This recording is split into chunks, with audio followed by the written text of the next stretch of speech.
নমস্কার বন্ধুরা, আমি পলাশ আর তোমরা শুনছো সত্যি ভৌতিক কাহিনী। তো এখনো যারা যারা আমাদের এই চ্যানেলটিকে সাবস্ক্রাইব করোনি, তাড়াতাড়ি করে সাবস্ক্রাইব করে ফেলো আর পাশে থাকা বেল আইকনটি প্রেস করে দাও, যাতে আমরা কোনো ভিডিও ছাড়লে তোমাদের কাছে সহজেই পৌঁছে যায়। তো চলো বেশি সময় না নিয়ে আমাদের গল্প শুরু করি। বাংলার এক প্রত্যন্ত গ্রামে একটা বিশাল মাঠ আছে। গ্রামবাসী একে বলে শিমুলতলার মাঠ, কারণ মাঠটার মাঝ বরাবর দাঁড়িয়ে আছে শত বছরের এক বিশাল শিমুল গাছ।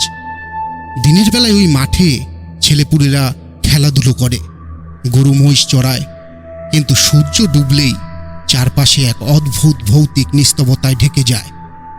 গ্রামের একজন লোক রাতের বেলা ওই মাঠের ধারও ঘষে না। মাঠের পাশেই থাকে হরিদাস কাকা, বয়স 65-র কাছাকাছি। সারা জীবন গ্রামের চৌকিদার ছিলেন। তিনি প্রায়ই গ্রামের ছেলেদের বলে থাকেন, শিমুলতলার মাঠে রাত নামলে কেউ যাবে না। ওই মাঠে এমন কিছু আছে যেটা মানুষ না, আবার সম্পূর্ণ অমানুষও না। কিন্তু গ্রামের নতুন প্রজন্ম এসব বিশ্বাস করে না। হরিদাস কাকার সতর্ক বাণীতে তারা কেবল ভয় দেখানোর গল্প ভেবে হাসাহাসি করে। একদিন সন্ধেবেলা সুব্রত, পাপন আর জিতেন নামের 3 বন্ধু ঠিক করলো যে তারা রাতের বেলা মাঠে যাবে। উদ্দেশ্য পুরনো কাকাদের কথায় ভয় দেখানো গল্প মিথ্যে প্রমাণ করা। সেই রাতে তারা 3 জন লাঠি হাতে নিয়ে বেরোলো। গ্রামের সবাই তখন ঘরে ঢুকে গেছে। শিমুলতলার মাঠ ফাঁকা পড়ে আছে, দূরে ঝিঝি পোকার শব্দ, আকাশে 8খানা চাঁদ। 3 জন মাঠে ঢুকতেই চারিদিক যেন হঠাৎ ঠান্ডা হয়ে গেল। বাতাস নেই, তবুও গায়ে শিহরণ জাগালো। পাপন হেসে বলল, দেখো কিছুই তো নেই, সব ফালতু গল্প। ঠিক তখনই শিমুল গাছটার ডাল থেকে একটা শুকনো পাতার ঝাঁক পড়ে গেল মাটিতে। কিন্তু পাতার সাথে সাথে নামলো এক অদ্ভুত শব্দ, যেন অনেকগুলো মানুষ একসাথে দাঁতে দাঁত ঘষছে। সুব্রত লাঠি শক্ত করে ধরল। জিতেনের গলা শুকিয়ে কাঠ হয়ে গেল। সে ফিসফিস করে বলল, তোমরা কিছু শুনলে? হঠাৎ মাঠের মাঝখানে মাটি ফুঁড়ে বেরিয়ে এলো এক দমকা হাওয়া, আর সেই হাওয়ার সাথে ভেসে এলো অসংখ্য পুরুষ কণ্ঠের গুঙ্গানি।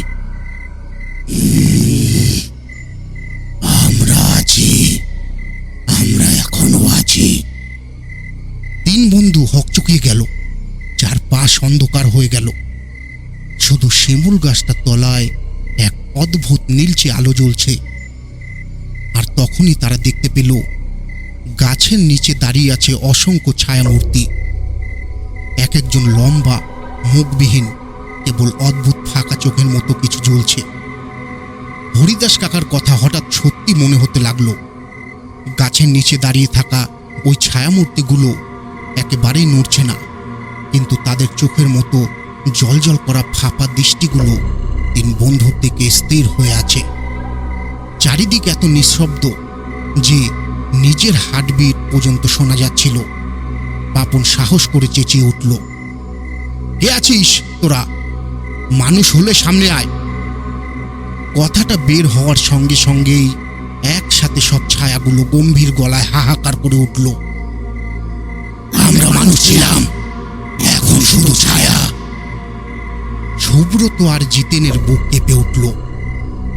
তারা পাপনের হাত টেনে ধরল, চল ফিরে যাই, এসব ঠিক না। কিন্তু পাপন এরকম জেদ করে দাঁড়িয়েই রইল। হঠাৎ সে চোখ কুঁচকে দেখল ছায়াদের মধ্যে একজন ধীরে ধীরে সামনে আসছে। তারা পুরো শরীর কালো, কুয়াশার মতো, মুখ নেই, তবু বুক থেকে এক অদ্ভুত গর্জন বের হয়ে আসছে। মুহূর্তের মধ্যে শিমুল গাছটার ডালগুলো তীব্র নড়তে শুরু করলো, অথচ বাতাসের কোনো হাওয়া নেই। শুকনো পাতাগুলো ঝরে পড়তে লাগলো বৃষ্টির মতো, আর প্রতিটি পাতার সাথে ভেসে আসছিল শীতল শীষ দেওয়ার শব্দ।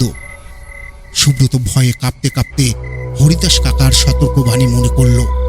হরিদাস কাকা বলতেন, যদি কখনো ওই মাঠে ভূতের মুখোমুখি হও, পিছন ফিরে দৌড়িবে না। পিছনে ফিরলেই শেষ। তাই তিনজন প্রাণপণে চেষ্টা করলো ছায়াদের দিক থেকে চোখ না সরাতে। কিন্তু হঠাৎই জিতেনের পা হোঁচট খেল, আর সে পিছন ফিরে তাকিয়ে ফেলল, মাত্র 1 সেকেন্ডের জন্যই।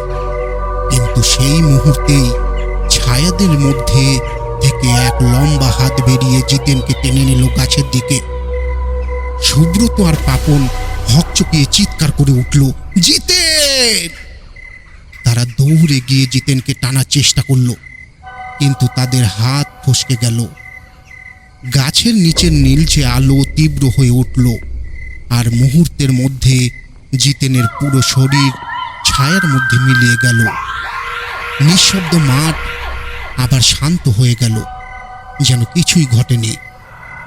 শুধু শিমুল গাছের গায়ে লেগে রইল এক দাগ, যেন ভেতর থেকে কেউ আছড়ে কেটেছে। পাপন ভয়ে চেঁচিয়ে উঠল, ওকে নিয়ে গেল, ওরা জিতেনকে নিয়ে গেল। সুব্রত হতভম্ব হয়ে দাঁড়িয়ে রইল। তখনই ছায়াদের মধ্যে থেকে সেই ভৌতিক গলা আবার ভেসে এলো, এখনো শেষ হয়নি, বাকি দুজনের পালা বাকি। জিতেন ছায়ার ভেতরে মিলিয়ে যাওয়ার পর থেকে সুব্রত আর পাপনের বুক প্রায় বন্ধ হয়ে আসছিল। চারিদিকে অন্ধকার যেন আরো ঘন হয়ে গেল। পাপন ভয়ে কাঁপতে কাঁপতে বলল, এখন আমরা কি করব? ওকে তো ওরা নিয়ে গেল, ওকে শেষ করে ফেলবে ওরা। সুব্রত দাঁত চেপে বলল, না, আমরা পালাতে পারি না। যদি পালাই ওরা আমাদের টেনে নিয়ে যাবে। কিছু একটা করতে হবে। ঠিক তখনই শিমুল গাছের নিচ থেকে হাহাকারের মতো আওয়াজ উঠল। অসংখ্য ছায়া একসাথে গুনগুন করতে লাগলো, যেন কোনো পুরনো মন্ত্র উচ্চারণ করছে। মাটির নিচ থেকে আবার নীলচে আলো ছড়িয়ে পড়তে লাগলো। হঠাৎ সুব্রত লক্ষ্য করল গাছটার গায়ে অসংখ্য খোদাই করা দাগ, যেন ধারালো অস্ত্র দিয়ে বারবার কেটে লেখা হয়েছে কিছু শব্দ। সে ঝুঁকে গিয়ে দেখল খোদাই করে লেখা আছে, যারা খেলতে আসবে তারা আর ফিরবে না। পাপন ভয়ে লাফিয়ে উঠল, দেখছিস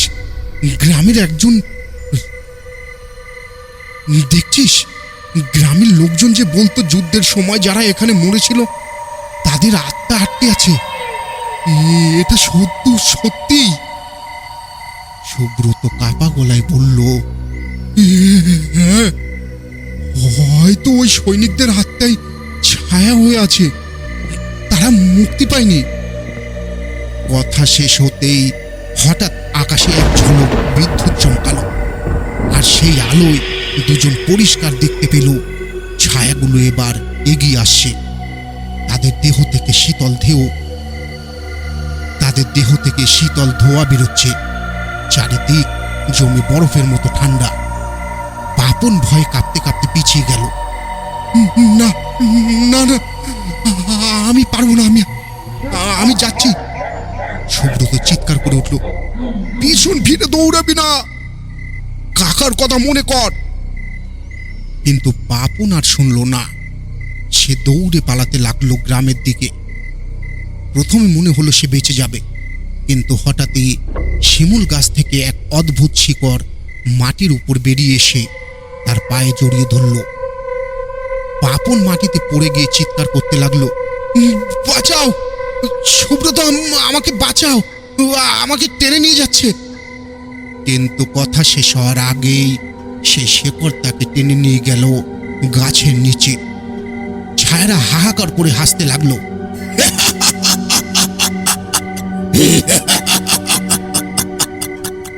এবার সুব্রত একা। সে স্থির দাঁড়িয়ে রইল।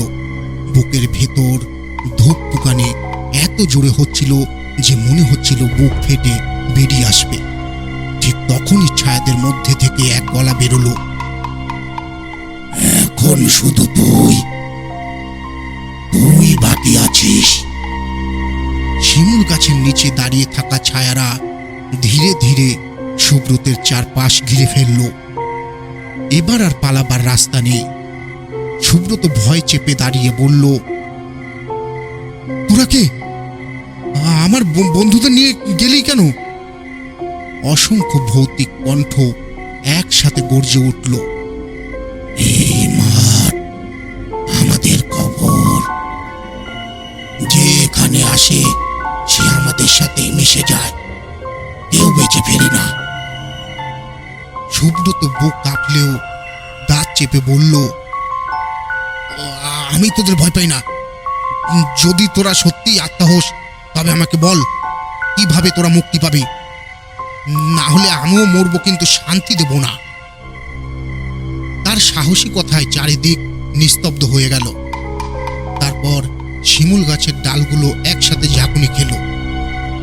ছায়াদের মধ্যে থেকে একজন এগিয়ে এলো। তার শরীর কুয়াশার মতো, কিন্তু চোখ দুটো অগ্নিশিখার মতো লাল। সে ভয়ঙ্কর গলায় বলল, অনেক বছর আগে এখানে যুদ্ধ হয়েছিল, আমরা সবাই এই মাঠে মরেছিলাম, কিন্তু দাফন করলো না কেউ স্মরণ করলো না, তাই আমরা অভিশপ্ত হয়ে গেছি। প্রতি বছর যারা এখানে আসে তাদের আত্মা কেড়ে নিয়ে আমাদের সেনা দলে মিলিয়ে দিই, এভাবেই আমাদের সংখ্যা বাড়ে। সুব্রতের পা অবশ হয়ে এলো। সে বুঝতে পারল জিতেন আর পাপন আর কোনোদিন ফিরবে না। সুব্রতের পা অবশ হয়ে এলো। সে বুঝতে পারল জিতেন আর পাপন আর কোনোদিন ফিরবে না। তারা এই সেনাদের সঙ্গে মিশে গেছে। হঠাৎ ছায়াটা হাত বাড়িয়ে দিল তার দিকে। ঠান্ডা বাতাসে চারপাশ অন্ধকার হয়ে এলো। গলার স্বর কাঁপতে কাঁপতে বলল, এবার তোর পালা। সুব্রত শেষ চেষ্টা করল। সে মাটির উপর পড়ে থাকা একটা শুকনো ডাল তুলে নিয়ে চিৎকার করে গাছটার গুড়িতে আঘাত করল। অদ্ভুতভাবে গাছের গায়ে আগুনের মতো ফুলিঙ্গ বেরিয়ে এলো, আর সঙ্গে সঙ্গেই চারপাশ কেঁপে উঠল। ছায়াগুলো একসাথে হাহাকার করে উঠল। থাম, ওই গাছ আমাদের বাঁধন। সুব্রত বুঝল সত্যিটা। এই শিমুল গাছটাই তাদের অভিশপ্ত আস্তানা। গাছটা না ভাঙা পর্যন্ত এরা মুক্তি পাবে না। কিন্তু ছায়ারা তাকে আর সুযোগ দিতে চায় না। অসংখ্য কালো হাত তার দিকে বাড়িয়ে এলো, এক ঝটকায় তাকে টেনে নেওয়ার জন্য। সুব্রত প্রাণপণে ডালটা গাছের কাণ্ডে আবার আঘাত করল। চারপাশে হাহাকার আর কুয়াশা ঢেকে গেল। তারপর সব অন্ধকার। ডাল দিয়ে শিমুল গাছের গুড়িতে আঘাত করতেই চারপাশে এক অদ্ভুত বিস্ফোরণের শব্দ হলো। গাছের বুক ফেটে বেরিয়ে এলো লালচে আগুনের ঝলকানি। ছায়ারা একসাথে হাহাকার করে উঠল। না না না না না না না না, আমাদের বাঁধন ভেঙে যাচ্ছে। সুব্রত আগুনের আলোয় স্পষ্ট দেখতে পারল শত শত পুরুষ আত্মা গাছটার শিকড়ে বাঁধা। তাদের মুখে অশান্তি, হাহাকার আর মুক্তির আকুতি। সে বুঝতে পারল গাছটাই হলো ওদের অভিশপ্ত কারখানা।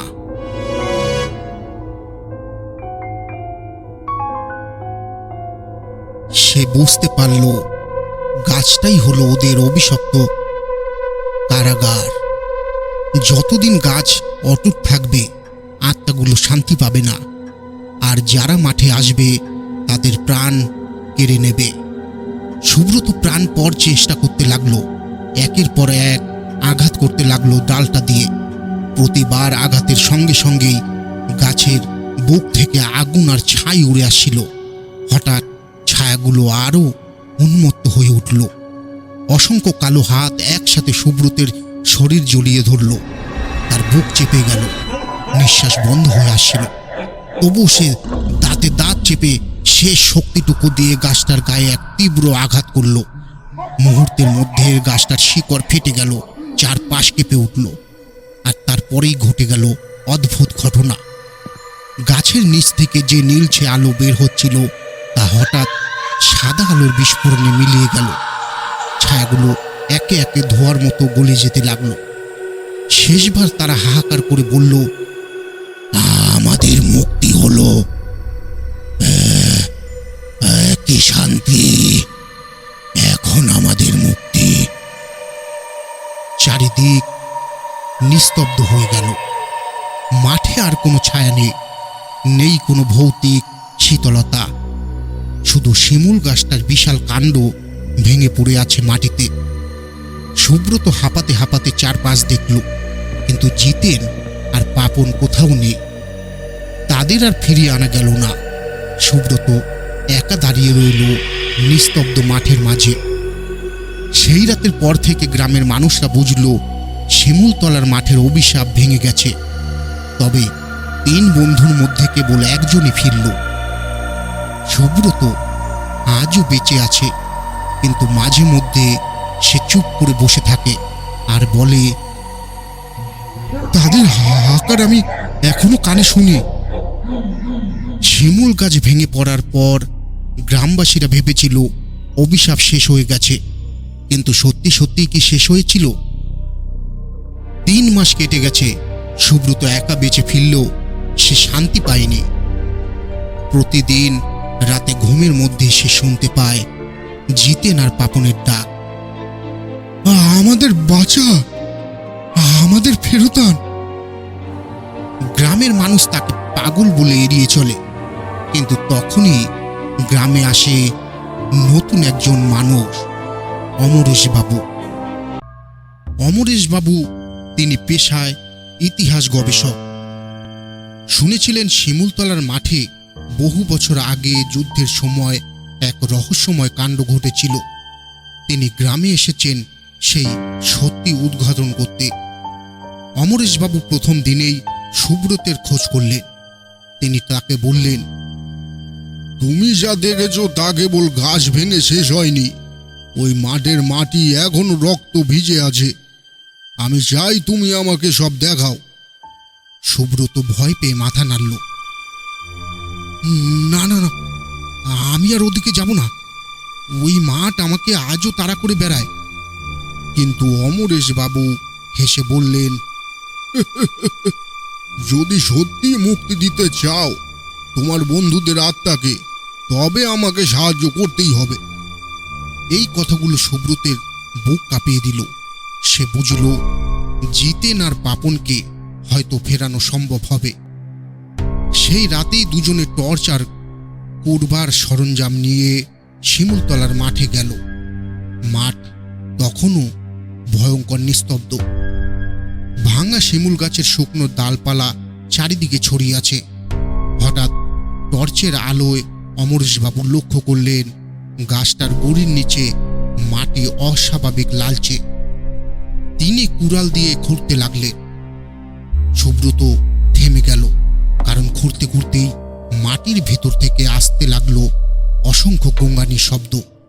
মনে হচ্ছিল শত শত মানুষ মাটির নিচে কষ্ট পাচ্ছে। অমরেশবাবু থামলেন না। তিনি খুঁড়ে ফেললেন এক টুকরো পুরনো তলোয়ার, যার গায়ে শুকনো রক্তের দাগ। তরোয়ালটা উঠতেই হাওয়া হঠাৎ জমাট ঠান্ডা হয়ে গেল। সুব্রত হকচকিয়ে বলল, এটা তুই বের করলি কেন?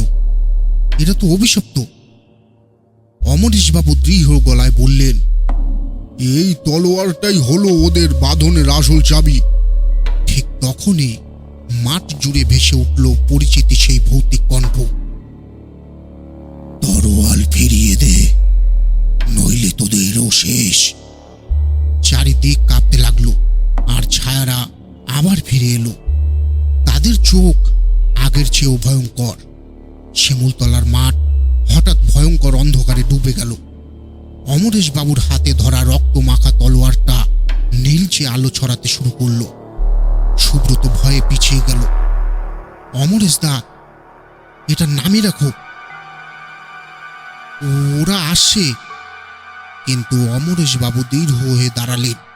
তার চোখে অদ্ভুত আগুন জ্বলছিল। তিনি বললেন, ভয় পেও না সুব্রত, আমি জানতাম এই তলোয়ারের মধ্যে রহস্য আছে। ইতিহাসের দলিল ঘেটে দেখেছিলাম, এই মাঠের যুদ্ধে একজন সেনাপতির বিশ্বাসঘাতকতা হয়েছিল। সেই সেনাপতি অভিশাপ দিয়ে মারা যায়, আর তার রক্ত এই তলোয়ারকে অভিশপ্ত করে। আজ সেটাই আমার হাতে পেয়েছি। ঠিক তখনই ছায়ারা ঘিরে ধরল দুজনকে। তাদের চোখে আগুন, আর একসাথে তারা গর্জে উঠল, তলোয়ার নামিয়ে রাখ, না হলে তোদেরও আত্মা যাবে আমাদের সঙ্গে। অমরেশবাবু হঠাৎ আকাশের দিকে তলোয়ার উঁচু করে ধরলেন। তলোয়ার থেকে যেন বজ্রপাতের মতো আলো বেরিয়ে চারপাশ আলোকিত হয়ে গেল। সুব্রত বিস্ময়ে চেয়ে রইল। আলোয় দেখা গেল শত শত ছায়া তাদের চারপাশে দাঁড়িয়ে আছে, কিন্তু আলোর ঝলক পড়তেই অনেক ছায়া কুঁকড়ে যেতে লাগলো, যেন তারা ওই আলো সহ্য করতে পারছে না। অমরেশবাবু চিৎকার করে বললেন, শোনো, তোমাদের মুক্তির সময় এসেছে, কিন্তু এর জন্য রক্ত চাই।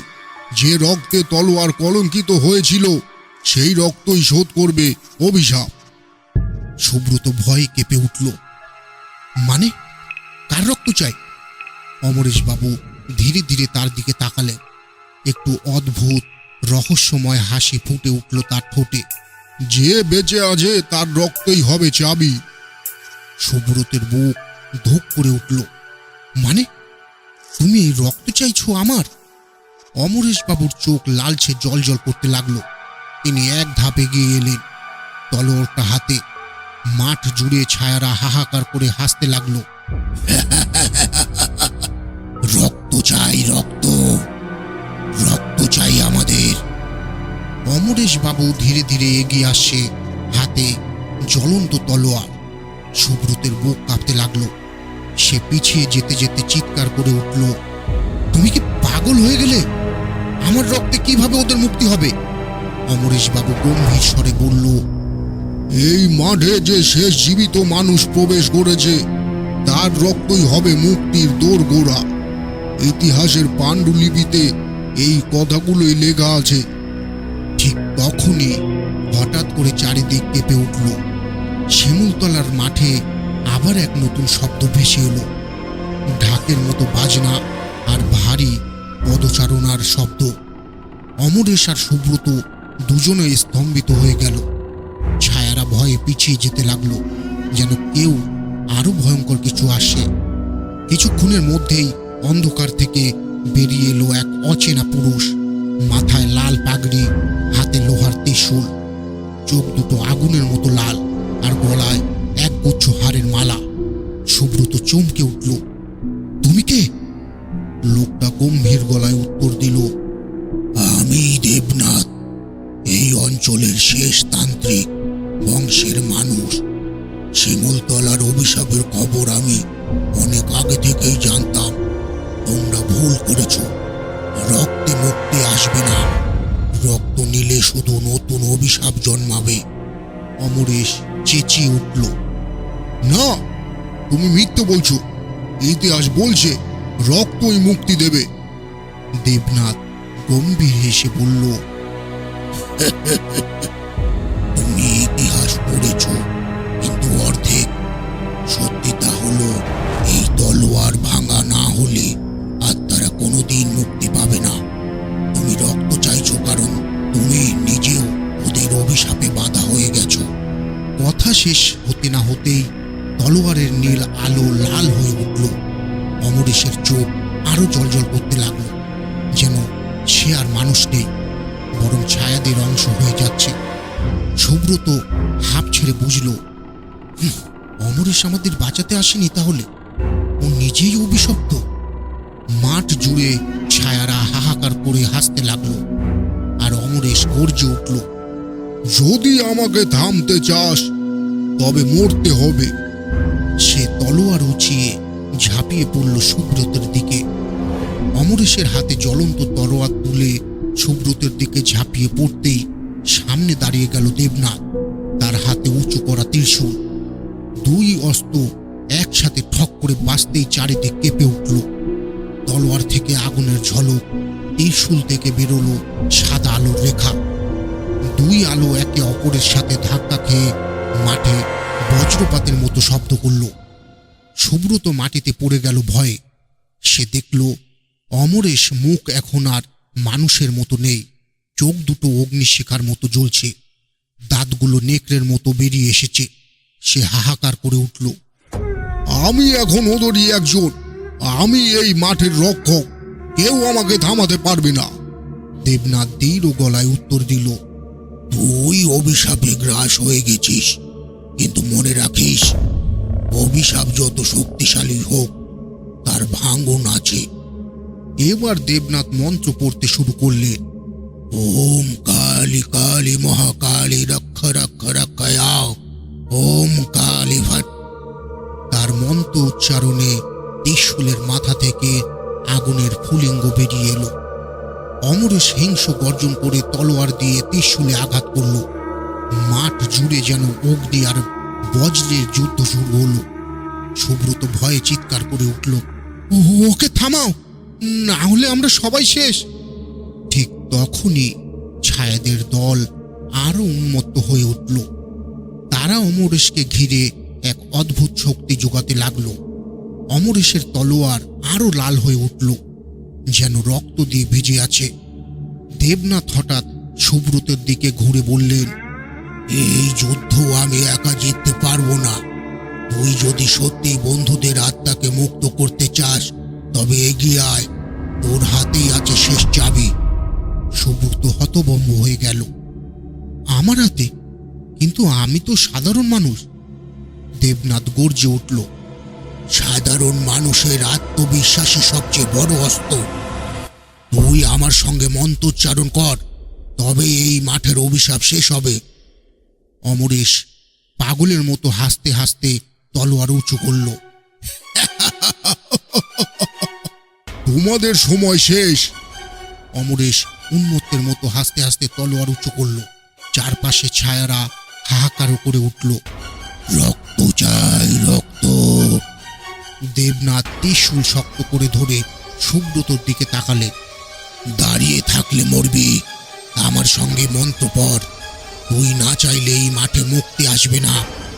সুব্রতর বুক কাঁপছিল, কিন্তু বন্ধুদের স্মৃতি চোখে ভেসে উঠতেই সে দাঁত চেপে উঠল। ঠিক আছে, আমি পড়ব।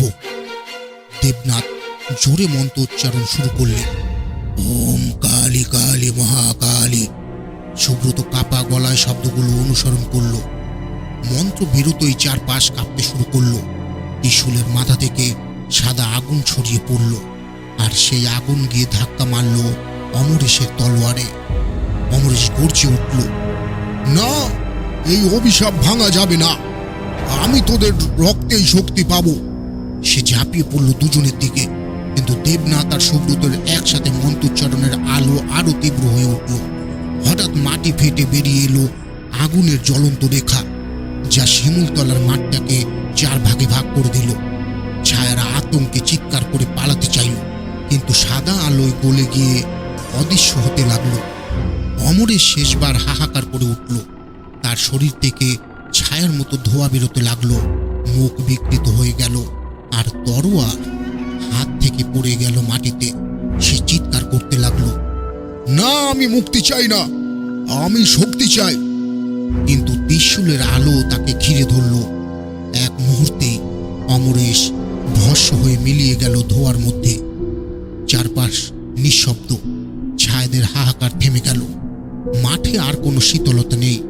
সুব্রত হাঁপাতে হাঁপাতে চারপাশে তাকালো, আর চোখে জল এসে গেল, কারণ সে স্পষ্ট শুনতে পেল দূরে জিতেন আর পাপনের ম্লান কণ্ঠ।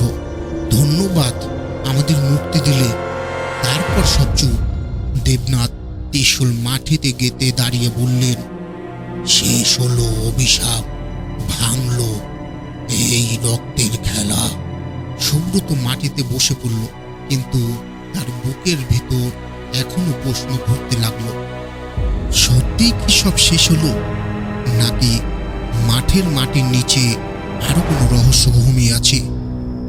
অমরেশকে ভস্ম করার পর রাত যেন অস্বাভাবিক নীরবতায় ঢেকে গেল।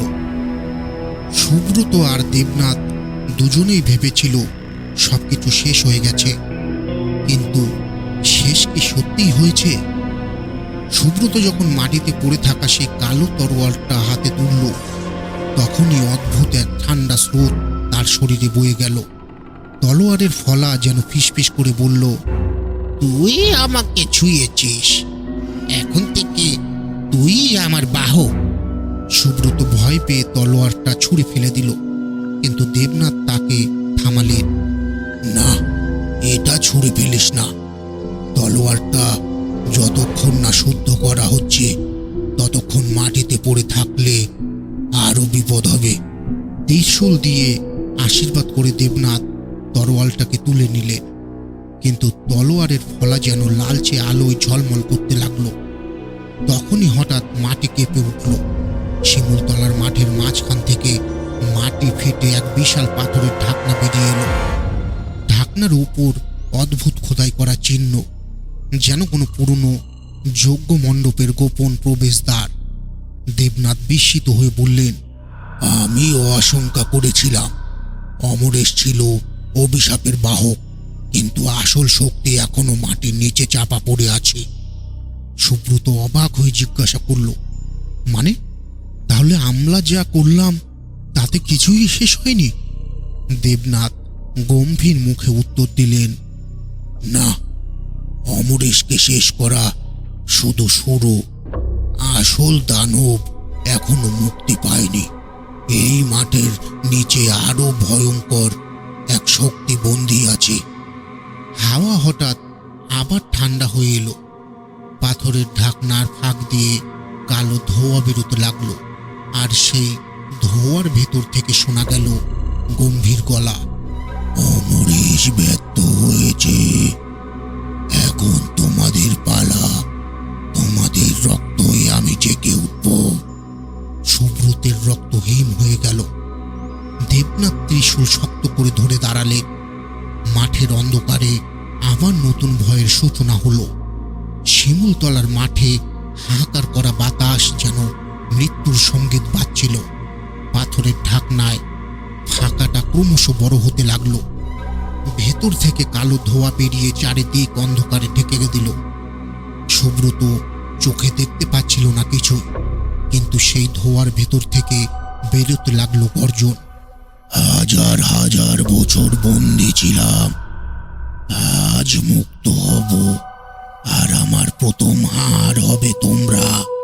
দেবনাথ ত্রিশূল উঁচিয়ে দাঁড়ালেন। তার চোখ লাল হয়ে উঠেছে। গলা কঠিন স্বরে বললেন, শোন দানব, আমরা বংশ পরম্পরায় তোমাকে আটকে রেখেছি, আজও আটকে রাখবো। তুই জাগতে পারবি না। হঠাৎ করে ঢাকনার ফাঁক পুরো খুলে গেল। ভেতর থেকে বেরিয়ে এলো একটা বিশাল কালো ছায়া মূর্তি। তার চোখ দুটো জ্বলছে আগুনের মতো। উঁচু লম্বা দেহ, নখগুলো লোহার মতো ধারালো। সুব্রত ভয়ে চিৎকার করে উঠল, এটা কি জিনিস? মানুষ নাকি ভূত? দানব হাসতে লাগলো বজ্রপাতের মতো শব্দে।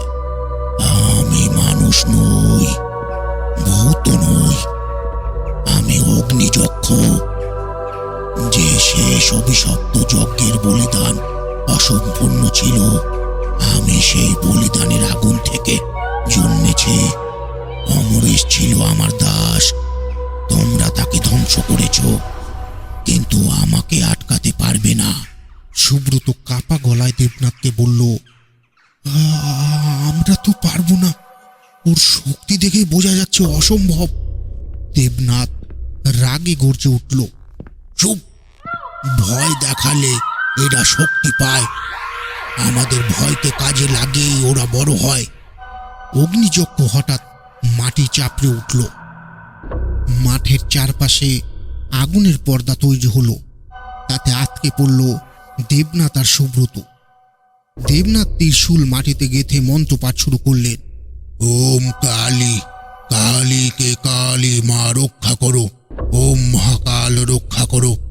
ত্রিশূল থেকে অদ্ভুত নীল আলো বেরোতে লাগলো, কিন্তু অগ্নিযক্ষ আরো ভয়ঙ্কর হাসিতে আকাশ কাঁপিয়ে দিল। তুমি যতই চেষ্টা করো, আমি এবার মুক্ত হবই। তোমাদের রক্তে আমি সম্পূর্ণ শক্তি ফিরে পাবো। সুব্রত অনুভব করলো এবার হয়তো সত্যি শেষ। ঠিক তখনই মাঠে দূরে শোনা গেল কারো পায়ের শব্দ। ধোঁয়া আর আগুন ভেদ করে একজন নতুন মানুষ আসছে। দীর্ঘদেহী, হাতে এক পিতলের ঘণ্টা, গলায় রুদ্রাক্ষের মালা। দেবনাথ অবাক হয়ে তাকালেন, চোখ বড় বড় করে বললেন, তুমি এখানে? আমি ভাবতেও পারিনি। সুব্রত হতভম্ব। কে উনি? উনি কি আবার নতুন কোন শক্তি? অগ্নিযক্ষ কিছুক্ষণ চুপ করে তাকিয়ে রইল সে আগন্তুকের দিকে। তারপর ফিসফিস করে বলল, ও, এ তো সেই যাকে আমি সবচেয়ে বেশি ঘৃণা করি। আগুন আর ধোঁয়ার ভেতর দিয়ে যে নতুন মানুষটি এগিয়ে এলো তার চেহারা ছিল অন্যরকম। উঁচু দেহ, কাঁধে হরিণের চামড়া, কপালে চন্দনের তিলক, হাতে একটি বড় পিতলের ঘণ্টা, গলায় ভারী রুদ্রাক্ষের মালা। দেবনাথ বিস্ময়ে উঠে দাঁড়ালেন। অভিজিৎ, তুই এখানে? সুব্রত হতভম্ব হয়ে গেল। অভিজিৎ? উনি আবার কি? দেবনাথ নিচু গলায় বললেন, ও আমারই এক সহশিক্ষার্থী ছিল তান্ত্রিক বিদ্যায়, কিন্তু অনেক বছর আগে সন্ন্যাস নিয়ে চলে গিয়েছিল। ওর শক্তি আমার থেকেও ভয়ঙ্কর। অভিজিৎ শান্ত গলায় বলল, দেবনাথ, আমি জানতাম একদিন এই বন্দি শক্তি আবার মুক্তি পাওয়ার চেষ্টা করবে, তাই ফিরে এসেছি। তবে এবার যুদ্ধ সহজ হবে না। অগ্নিযক্ষ গর্জে উঠল, তুই তুই এখনো বেঁচে আছিস? তুই তো সেই যে আমাকে 1000 বছর আগে শিমুলতলার মাটির নিচে বেঁধে রেখেছিলিস। অভিজিৎ নির্লিপ্ত হাসি হেসে ঘণ্টা বাজালো। মাঠ কেঁপে উঠল, বাতাসে ভেসে উঠল মন্ত্রের ধ্বনি। ওং হিং কালিকায় নমঃ, ওং হিং ক্লিং কালিকায় নমঃ। অগ্নিযক্ষ কাঁপতে লাগলো, তার চোখে হিংসার আগুন জ্বলে উঠল। সে হাহাকার করে উঠল, না, এবার আর মন্ত্রী আটকাতে পারবি না। আমি এই যুগের মানুষের রক্ত চাই, তাদের ভয় চাই। সুব্রত ভয়ে গলা শুকিয়ে গেল। সে দেবনাথের দিকে তাকিয়ে ফিসফিস করে বলল, আমরা কি করব? ওর শক্তি তো অনেক বেড়ে গেছে। দেবনাথ কড়া স্বরে বলল, শান্ত থাক, ভয় পেলেই আমরা হেরে যাব। অভিজিৎ এসেছে মানে এখন আশা আছে। এবার অভিজিৎ 2 হাত আকাশের দিকে তুলে মন্ত্রোচ্চারণ শুরু করলো। ঘণ্টার শব্দে চারিদিক কেঁপে উঠল। মাঠের আগুন আস্তে আস্তে নিভে যেতে লাগলো। কিন্তু অগ্নিযক্ষ হঠাৎ নিজের বুক চিরে এক ভয়ঙ্কর দৃশ্য দেখালো। তার ভেতর থেকে বেরিয়ে এলো ছোট ছোট আগুনের ছায়ামূর্তি। মাঠ জুড়ে ছুটে বেড়াচ্ছে তারা, এক একটা যেন অগ্নিদূত। সুব্রত চিৎকার করে উঠল, ওরা কি জিনিস? অভিজিৎ শান্ত গলায় বলল, ওরা হলো অগ্নিযক্ষের অগ্নিগণ। প্রত্যেকটা মানুষের প্রাণশক্তি শুষে নিতে পারে। এদের আটকানো সবচেয়ে কঠিন। দেবনাথ ত্রিশূল শক্ত করে ধরল।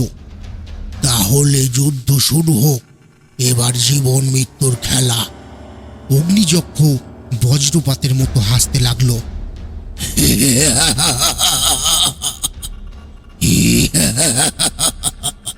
এবার রক্তের বলি না দিলে কেউ এই মাঠ থেকে ফিরতে পারবে না। সুব্রত হঠাৎ অনুভব করল, হয়তো এদের ভেতর থেকেই কাউকে বলি দিতে হবে এই দানবকে থামাতে। কিন্তু কে হবে সেই বলি? অগ্নিদূত চারিদিকে ছুটে বেড়াচ্ছে। আগুনের ছায়ামূর্তিগুলো যেখানে ছুঁয়ে যাচ্ছে, ঘাস মুহূর্তে পুড়ে ছাই হয়ে যাচ্ছে। আকাশে কালো ধোঁয়া, বাতাসে গরম শ্বাস। মনে হচ্ছে পুরো মাঠটাই নরকে পরিণত হয়েছে। সুব্রত ভয়ে দেবনাথের হাত আঁকড়ে ধরল। এভাবে তো আমরা বাঁচব না, ওদের আটকাবার উপায় নেই।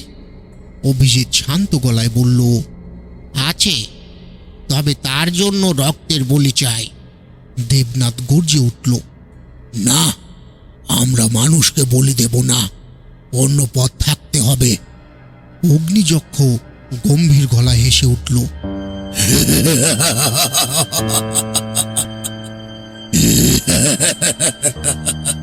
আমি জানি এ মাঠে এক প্রাণের রক্তই আমাকে থামাতে পারবে, কিন্তু কাকে দেবে? তোমরা কি প্রস্তুত আছো একে অপরকে বলে দিতে? সুব্রত অবাক চোখে অভিজিতের দিকে তাকালো। মানে সত্যি কাউকে মরতে হবে? অভিজিৎ ধীরে ধীরে মাথা নাড়ল। হ্যাঁ, তবে সব বলি মানুষের হতে হবে এমন নয়। কিছু ক্ষেত্রে তান্ত্রিক শক্তি নিজেকে উৎসর্গ করে দানবকে বন্দী করতে পারে, কিন্তু সেটি করলে আমার অস্তিত্বই মুছে যাবে। দেবনাথ তৎক্ষণাৎ বলে উঠল, না, তুই এ কাজ করতে পারিস না অভিজিৎ। আমি অনেক পাপ করেছি, অনেক ভুল করেছি, আমাকেই বলি দিতে হবে। সুব্রত ভয়ে কেঁপে উঠল। না, আপনি মারা গেলে আমি একা পড়ে যাব। এখনো তো শেষ হয়নি যুদ্ধ। অগ্নিযক্ষ বজ্রের মতো গর্জে উঠল। কোনো পালানোর রাস্তা নেই। তোমাদের ভেতর একজনকে মরতেই হবে। আমি রক্ত চাই, তোমাদের দেহের ভয় চাই। এই সময় অভিজিৎ হঠাৎ ঘণ্টা উঁচু করে ধরল। মন্ত্রোচ্চারণ করতে করতে তার শরীর থেকে অদ্ভুত আলোর ঝলক বেরোতে লাগলো। অগ্নিগণ ছুটে এসে সেই আলোতে ধাক্কা খেয়ে ভস্মীভূত হতে লাগলো। দেবনাথ চিৎকার করে উঠল, না অভিজিৎ, এটা তুই করতে পারিস না। অভিজিৎ শান্ত হাসি দিয়ে বলল, বন্ধু, এটাই আমার নিয়তি। আমি জন্মেছিলাম ওকে বাঁধার জন্য।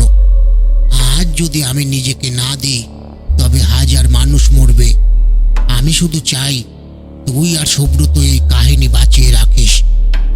অগ্নিযক্ষ হাহাকার করে উঠল, না না, এভাবে নয়। আমি মানুষের রক্ত চাই, সাধুর নয়। কিন্তু ততক্ষণে অভিজিৎ মন্ত্রের শেষ অংশ উচ্চারণ করে ফেলেছে। ওম অগ্নিশক্তি বিনাশায়, ওম কালী কালী অগ্নিশক্তি বিনাশায়। পুরো মাঠ আলোর ঝড়ে কেঁপে উঠল। অগ্নিগণ একে একে গলে গেল। অগ্নিযক্ষ যন্ত্রণায় ছটফট করে মাটির নিচে টেনে নামালো অদৃশ্য শিকল। শেষ মুহূর্তে অভিজিৎ দেবনাথের দিকে তাকিয়ে বলল, বন্ধু, তুই বাঁচিস, আর এই মাঠের গোপন কথা ভুলিস না। তারপরেই সে আলোর ঝলকের সাথে মিলিয়ে গেল। মাঠ আবার নিস্তব্ধ। শুধু সুব্রত আর দেবনাথ হাঁপাতে হাঁপাতে দাঁড়িয়ে আছে। কিন্তু হঠাৎ এক অচেনা কণ্ঠ বাতাসে ভেসে এলো, যুদ্ধ শেষ হয়নি রে। শিমুলতলার মাটির নিচে আমি এখনো আছি। অভিজিতের আলো মিলিয়ে যাওয়ার পর মাঠটা নিস্তব্ধ হয়ে গেল। দেবনাথ হাঁটু গেড়ে বসে পড়ল। বুকের ভেতর আগুনের মতো জ্বালা, চোখে জল। বন্ধু, তুই আমাকে ফেলে গেলি। সুব্রত চুপ করে দাঁড়িয়েছিল। ওর শরীর কাঁপছিল ভয়ে, তবে মনে হচ্ছিল কিছু একটা ভীষণ অস্বাভাবিক। কারণ চারিদিক একেবারে শান্ত, অথচ বাতাসের গন্ধ আছে পোড়া মাংসে। হঠাৎ দূরের শিমুল গাছটার গোড়া থেকে গুড় গুড় শব্দ উঠল। মাটি যেন দুলে উঠল।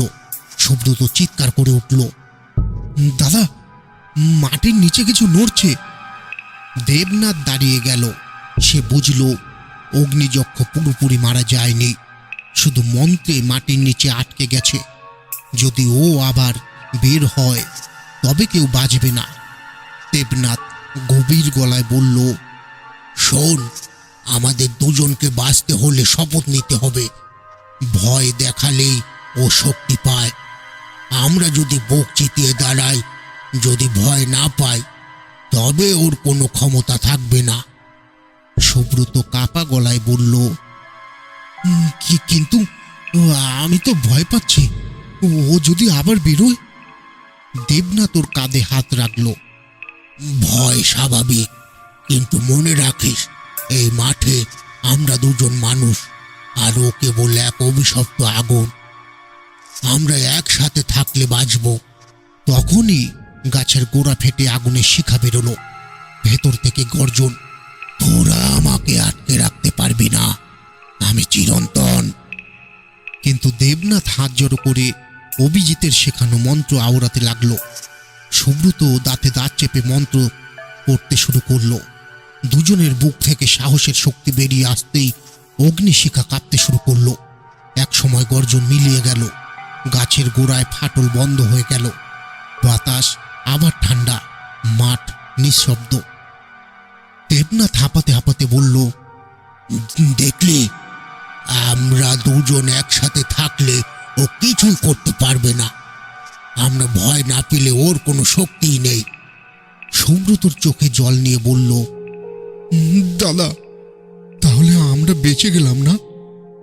দেবনাথ আকাশের দিকে তাকিয়ে বলল, হ্যাঁ, আপাতত বেঁচে গেলাম, কিন্তু শিমুলতলার মাঠ কোনোদিনও শান্ত হবে না। আমাদের প্রতিদিন সাহস নিয়ে বাঁচতে হবে, কারণ অভিজিৎ বলেছিল যুদ্ধ শেষ হয়নি। মাঠে আবার হাওয়া বইল, লাল শিমুল ফুল ঝরে পড়ল। মনে হলো অভিজিৎ যেন কোথাও থেকে ফিসফিস করে বলছে, ভয়কে জয় করলেই মুক্তি। রাত ভর ভয়ঙ্কর অভিজ্ঞতার পর সকালে দেবনাথ আর সুব্রত দম ফেলারও সময় পেল না। তাদের চোখ লাল, শরীর অবসন্ন, তবু দুজনের ভেতর একটাই সিদ্ধান্ত, এই সত্যি গ্রামের মানুষকে জানাতেই হবে। ওরা দুজন হাঁটতে হাঁটতে গ্রামের মাঝের চত্বরে পৌঁছালো। গ্রামের লোকজন তখন সকালের হাটের প্রস্তুতিতে ব্যস্ত। দেবনাথ গলা উঁচু করে বলল, শুনুন সবাই, আমরা এমন কিছু দেখেছি যা না বললে গ্রামের সর্বনাশ হবে। শিমুলতলার মাঠ শুধু অভিশপ্ত নয়, ওখানে অগ্নিযক্ষ বাধা আছে। ও মাটির নিচ থেকে বেরোতে চাইছে। লোকজন প্রথমে হাসাহাসি শুরু করলো। আবার ভূতের গল্প, ওসব বাজে কথা। কিন্তু তখন সুব্রত ভিড়ের মধ্যে দাঁড়িয়ে কেঁপে ওঠা গলায় বলল, তোমরা বিশ্বাস না করলে না করো, কিন্তু আমরা কাল রাতে আমাদের চোখের সামনে দেখেছি অভিজিৎকে শিখায় মিলিয়ে যেতে। সে নিজের জীবন দিয়ে ওকে বেঁধে রেখেছে। যদি আমরা ভয় পাই, যদি দুর্বল হই, তবে ও আবার বেরিয়ে আসবে। এইবার লোকজনের মধ্যে ফিসফাস শুরু হলো। কারো মুখ ফ্যাকাশে, কেউ হা করে শুনছে।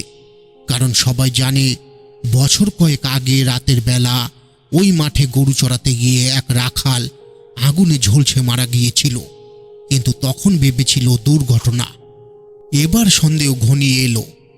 এক বৃদ্ধ উঠে বলল, যদি সত্যি এমন হয়, তবে আমাদের গ্রাম তো সর্বনাশের মুখে। আমরা এখন কি করব?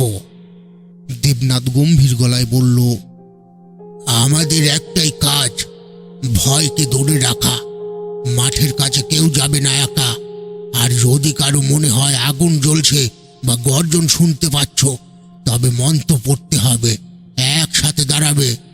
আমরা একা নই, অভিজিৎ এখনো আমাদের ছাতে আছে।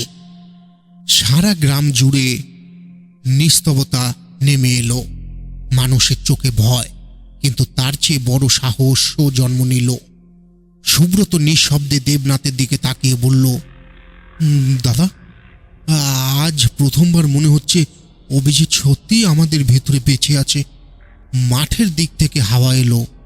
লাল শিমুল ফুল উড়ে এসে দেবনাথের পায়ের কাছে পড়ল। সে মনে মনে শপথ নিল, যতদিন বেঁচে থাকবো, ততদিন এই গ্রামের মানুষকে রক্ষা করব। দেবনাথ আর সুব্রত ভেবেছিল গ্রামের মানুষকে সব জানিয়ে দিলে ভয় কমবে, কিন্তু ওরা বুঝতেও পারেনি সুব্রত যখন সেই রাতে মাঠ থেকে ফিরছিল, তখন ওর গায়ে লেগে এসেছিল অভিশাপের ছায়া।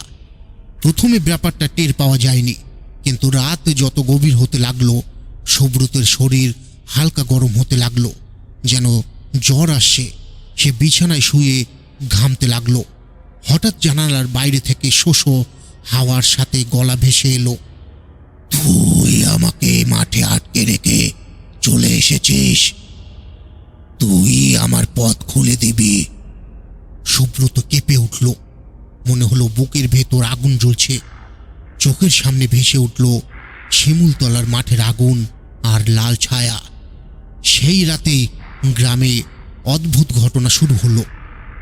প্রথমে দেখা গেল গোয়াল ঘরে বাঁধা দুটি গরু হঠাৎ মাঝরাতে দাউ দাউ করে আগুনে জ্বলে উঠল।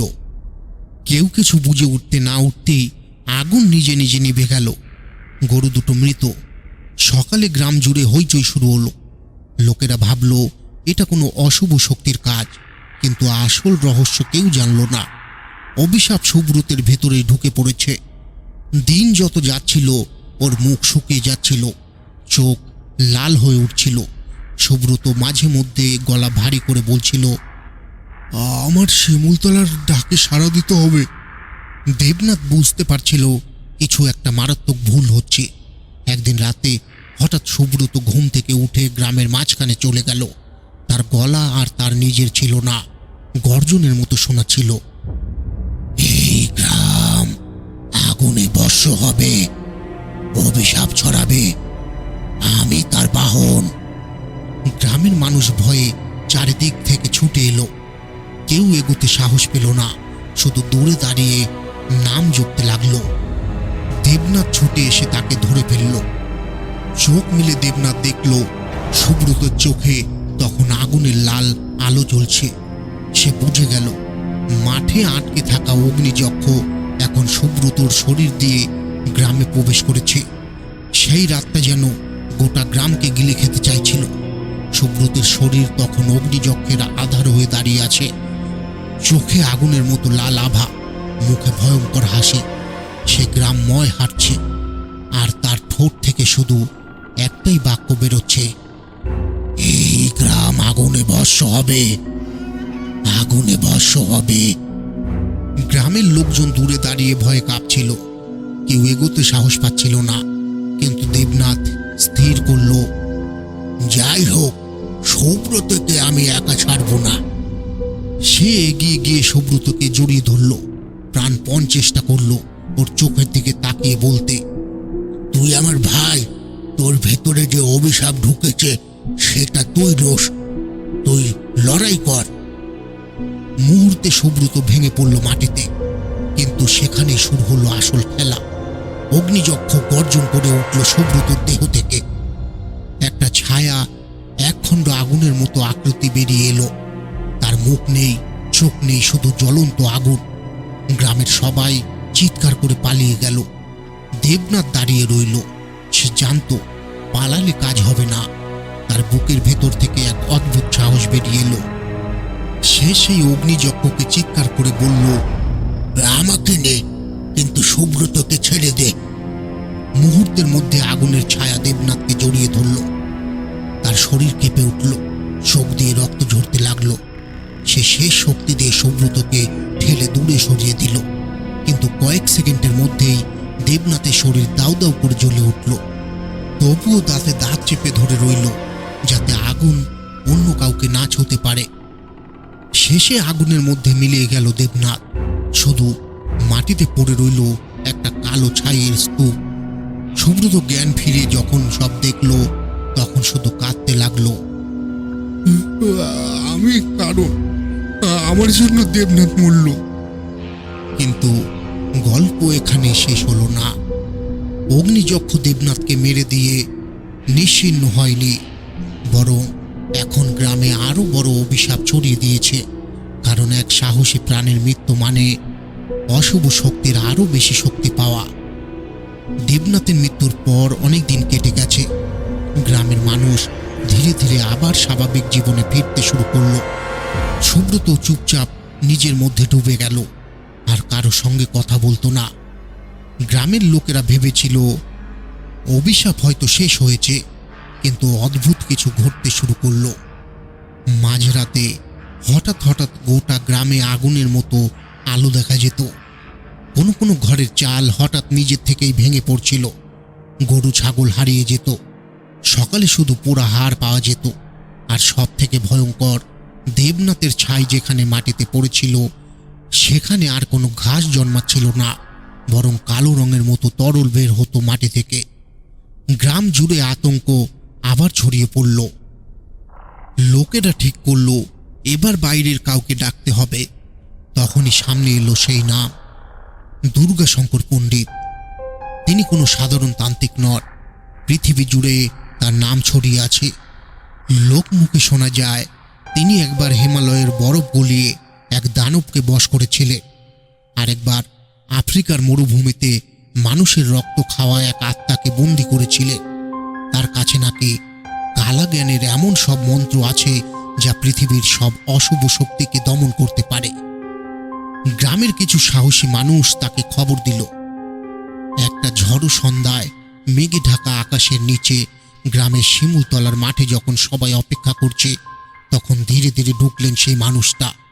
লম্বা গাঢ় লাল পোশাক, হাতে কালো রুদ্রাক্ষের মালা, আর গলায় অদ্ভুত ধাতুর তাবিজ, চোখে তীব্র দীপ্তি, যেন সবকিছু ভেদ করে দেখতে পাচ্ছেন। তিনি মাঠে পা রাখতেই সবাই মাথা নিচু করল। আমি দুর্গাশঙ্কর পণ্ডিত। যে অগ্নিযজ্ঞকে তোমরা ভয় পাচ্ছ সে সাধারণ অভিশাপ নয়, এটা মানুষের আত্মা আর দানবীয় শক্তির মিশ্রণ। আর ও এখনো ক্ষুধার্ত। দেবনাথের আত্মবলিদান ওকে আরো শক্তিশালী করেছে। তোমাদের গ্রাম এখন মৃত্যুর দ্বার প্রান্তে। তারপর তিনি হঠাৎ মাটির দিকে তাকিয়ে কিছু মন্ত্র জপতে লাগলেন। মুহূর্তেই মাটি কেঁপে উঠল।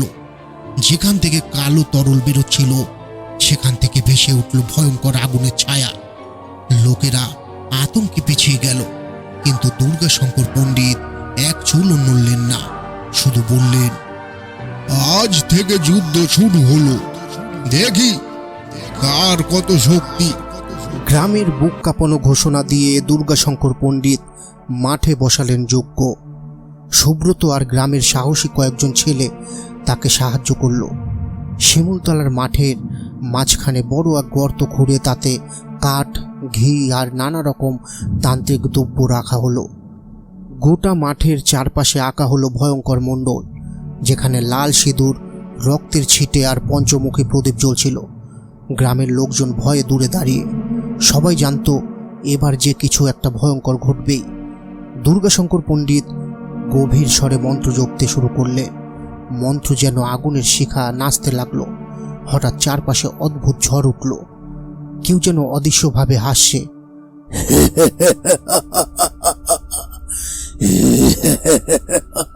তোমরা কি ভেবেছ আমায় বেঁধে রাখতে পারবে? লোকেরা ভয়ে কেঁপে উঠল। হঠাৎ যজ্ঞকুণ্ডের আগুন থেকে লালচে কালো ধোঁয়া উঠল, আর সেই ধোঁয়ার ভেতর থেকে ভেসে উঠল অগ্নিযক্ষের ছায়া। তার চোখ দুটো অগ্নিশিখার মতো জ্বলছে, তার গলা থেকে বেরোচ্ছে হাড় ভাঙা চিৎকার। সুব্রত হঠাৎ মাটিতে পড়ে ছটফট করতে লাগলো। মনে হলো অগ্নিযক্ষ তার শরীরের ভিতর ঢুকতে চাইছে। দুর্গাশঙ্কর পণ্ডিত গর্জে উঠলেন, পিছিয়ে যাও সুব্রত, এখনো সময় আছে। তিনি রুদ্রাক্ষের মালা মাটিতে ছুঁড়ে দিয়ে এক ভয়ঙ্কর মন্ত্র পাঠ করলেন। মুহূর্তেই মাটিতে আগুনের রেখা তৈরি হলো, যা অগ্নিযক্ষকে ঘিরে ফেলল। কিন্তু হঠাৎ এক অঘটন ঘটল। গ্রামের এক ভীত ছেলে ভয় পেয়ে দৌড়ে সেই মণ্ডলের ভিতরে ঢুকে গেল। সঙ্গে সঙ্গে আগুনের রেখা ভেঙে গেল। অগ্নিযক্ষ তীব্র গর্জনে বাইরে বেরিয়ে এলো। তার লালচে আগুন গ্রাম জুড়ে ছড়িয়ে পড়ল।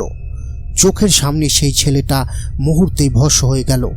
গ্রামের সবাই আতঙ্কে চিৎকার করতে লাগলো। দুর্গাশঙ্কর পণ্ডিত দাঁতে দাঁত চেপে বললেন, এবার যুদ্ধ শুরু হলো। ওকে বেঁধে রাখতে হলে রক্তের বলিদান লাগবে, এবং সেটা সাধারণ রক্ত নয়, একজন সাহসীর রক্ত। সবাই স্তব্ধ হয়ে গেল। কার রক্তে বন্ধ হবে এই অভিশাপ? শিমুলতলার মাঠের অভিশাপ যেন গোটা গ্রামটাকে গ্রাস করতে শুরু করলো। যজ্ঞ ভেঙে যাওয়ার পর থেকেই অগ্নিযক্ষ মুক্ত হয়ে ঘুরে বেড়াচ্ছে। প্রথম দিন রাতের গভীরে গ্রামের প্রান্তের গোপাল মণ্ডল তার খামারের গরু বাঁধতে গিয়েছিল। হঠাৎ অগ্নিযক্ষ আগুনের ঝলকানি নিয়ে হাজির হলো। গোপালের চোখের সামনে গরুগুলো মুহূর্তে ভস্ম হয়ে গেল। চোখ মেলাতে না মেলাতেই গোপাল নিজেও আগুনে পুড়ে ছাই হয়ে গেল। পরদিন সকালে লোকজন তার কালো হয়ে যাওয়া অস্থির টুকরো মাটিতে পড়ে থাকতে দেখল। দুদিন পর একজন জেলে কানাই রাতের বেলা পুকুরে মাছ ধরতে গিয়েছিল। হঠাৎ অন্ধকারের আগুনে ছায়া জলে ভেসে উঠল। কানাই চিৎকার করে উঠল, কিন্তু কেউ তাকে বাঁচাতে আসতে পারল না। লোকজন শুধু দাঁড়িয়ে দেখল পুকুরের জল ফুটতে লাগলো, আর কয়েক মিনিটের মধ্যেই কানাইয়ের শরীর গলে অদৃশ্য হয়ে গেল। তৃতীয় দিন গ্রামের বয়স্ক বৃদ্ধ পুরুত রামলাল মন্দিরে প্রার্থনা করছিলেন। হঠাৎ আগুনের ঝড় মন্দিরে ঢুকে পড়ল। প্রার্থনা শেষ করার আগেই তিনি মাটিতে পড়ে গেলেন। তার চিৎকার গ্রামের চারিদিক কাঁপিয়ে দিল, আর কয়েক মুহূর্তে পুরোহিতের দেহ ছাই হয়ে গেল। প্রতিদিন একজন করে গ্রামবাসী ভয়ঙ্কর মৃত্যুবরণ করছে। গ্রাম জুড়ে আতঙ্কের ছায়া। লোকেরা ভয় পেয়ে ঘর থেকে বেরোতে চায় না। রাত নামলেই চারিদিক ফাঁকা, শুধু শোনা যায় ভয়াবহ অগ্নিযক্ষের গর্জন। দুর্গাশঙ্কর পণ্ডিত সবকিছু দেখেও থেমে আছেন। তিনি জানেন এখন কিছু করলেও লাভ হবে না, কারণ অগ্নিযক্ষকে পরাস্ত করার একমাত্র সময় হলো অমাবস্যার রাত। তিনি গ্রামের কয়েকজন সাহসী মানুষকে ডেকে বললেন, অমাবস্যার রাত আসছে, সেদিনই অগ্নিযক্ষকে ধ্বংস করা যাবে, কিন্তু সেই যজ্ঞে রক্ত চাইবে, আর সেই রক্ত হতে হবে এক সাহসী। তোমাদের মধ্যে কে প্রস্তুত আছো? গ্রামের বুক কাঁপানো নীরবতা নেমে এলো। কেউ মুখ খোলার সাহস পেল না, কারণ সবাই জানে এর মানে মৃত্যুর দিকে এগিয়ে যাওয়া। গ্রাম জুড়ে আতঙ্ক আর নীরবতা নেমে এসেছে। দুর্গাশঙ্কর পণ্ডিতের কথা শোনার পর কেউই আত্মবলিদানের সাহস দেখাতে পারেনি। সবাই মাথা নিচু করে বসে আছে। চারপাশে শুধু বাতাসের হু হু শব্দ আর দূরে শিমুল গাছের ফিসফিস আওয়াজ। হঠাৎ ভিড়ের মধ্যে থেকে একজন এগিয়ে এলো। তার নাম হরিপদ পালক। পেশায় গরু চড়ায়। সাদাসিধে মানুষ, কিন্তু বুকের ভেতর দারুণ সাহস লুকিয়েছিল। সে গলা কাপা স্বরে বলল, পণ্ডিতজি, যদি আমার মৃত্যুতে গ্রামটা বাঁচে তবে আমি প্রস্তুত। আমার প্রাণ দিয়ে হলেও আমি শিমুলতলার মাঠের অভিশাপ শেষ করতে চাই। গ্রামবাসীরা হতবাক হয়ে গেল। এক মুহূর্তের জন্য সবার চোখে জল চলে এলো। কেউ কেউ চিৎকার করে বলল, না হরি, তুই মরবি না, তোর প্রয়োজন আমাদের। কিন্তু হরিপদ মাথা নাড়ল। তার মুখে এক অদ্ভুত শান্তি, যেন সে অনেক আগেই এই সিদ্ধান্ত নিয়ে ফেলেছে। দুর্গাশঙ্কর পণ্ডিত তার দিকে তাকিয়ে মৃদু হাসলেন। তুই সাহসী ছেলে, কিন্তু মনে রাখ, এই বলিদান সাধারণ মৃত্যু নয়। অগ্নিযক্ষ নিজে এসে তোর প্রাণ কেড়ে নেবে। তুই কি প্রস্তুত আছিস? হরিপদ দৃঢ় গলায় উত্তর দিল, হ্যাঁ, আমি প্রস্তুত। গ্রাম জুড়ে কান্নার রোল উঠল। কেউ কেউ হরিপদর পায়ে পড়ে অনুরোধ করল, ভাই, তুই কেন মরবি? আমরা অন্য রাস্তা খুঁজে নেব। কিন্তু হরিপদ শুধু বলল, আমার প্রাণ দিয়ে যদি এই গ্রামের শিশুরা বেঁচে যায় তবে এই বলিদান বৃথা যাবে না। দুর্গাশঙ্কর পণ্ডিত ঘোষণা করলেন, অমাবস্যার রাতে বিশাল যজ্ঞ হবে। সেই যজ্ঞের মধ্যেই হরিপদ আত্মবলিদান দেবে, আর তখন আমি মন্ত্রশক্তি দিয়ে অগ্নিযক্ষকে বেঁধে রাখব। যদি সব কিছু ঠিকঠাক চলে তবে অগ্নিযক্ষ চিরদিনের জন্য এই পৃথিবী থেকে বিলীন হয়ে যাবে। কিন্তু তিনি মনের ভেতরে জানতেন এই লড়াই সহজ নয়।